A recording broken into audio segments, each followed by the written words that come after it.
আমি একটু আগে বাজার থেকে না মাটন কিনে এনেছি। তো আমি মাটন তন্দুরি বানাবো। কি করে বানাবো?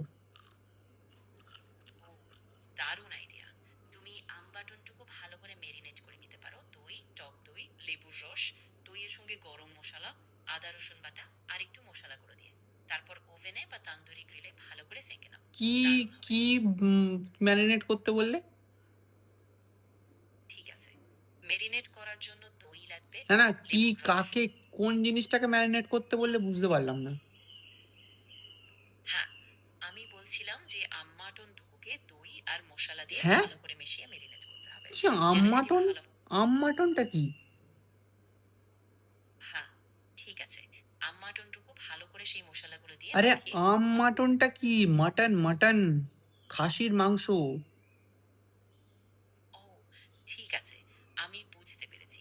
তাহলে তুমি সাধারণ মাটন মানে খাসির মাংস সেটাই মেরিনেট করবে, আর একইভাবে দই আর মশলাগুলো দিয়ে ভালো করে মাখিয়ে রাখো। তারপর সেঁকে নাও। মাটন নয়, মাটন।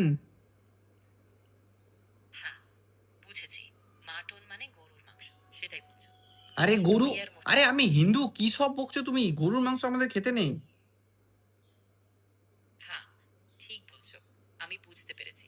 তাহলে তুমি খাসির মাংসই ব্যবহার করো, যেমনটা তুমি বলেছিলে। এই আর তুমি কি সেই মাংসই বাংলাদেশি? হ্যাঁ, একদম ঠিক আছে। আমি বাংলাতেই কথা বলছি। তুমি তুমি কি খাসির। বাংলাদেশি পাবলিক? হ্যাঁ, আমি বাংলাদেশী ভাবে কথাই বলছি। এই আমি তুমি নিশ্চিত। পশ্চিমবঙ্গের পাবলিক, তুমি বাংলাদেশি ভাষায় কথা বলা বন্ধ করো। ঠিক আছে, আমি ভাষা বদলে ফেলছি। এখন থেকে আমি সাধারণভাবে বাংলাই বলবো, হ্যাঁ, যেটা তুমি তোমার সুবিধা মতো বুঝবে। হ্যাঁ, ঠিক আছে, এবার বলো মাটন তন্দুরি কি করে করবো? হ্যাঁ, এবার বলছি। তুমি মাটন ভালো করে দই, আদা রসুন বাটা, মাটনের লাল বাচ্চা, তুই চুপ কর।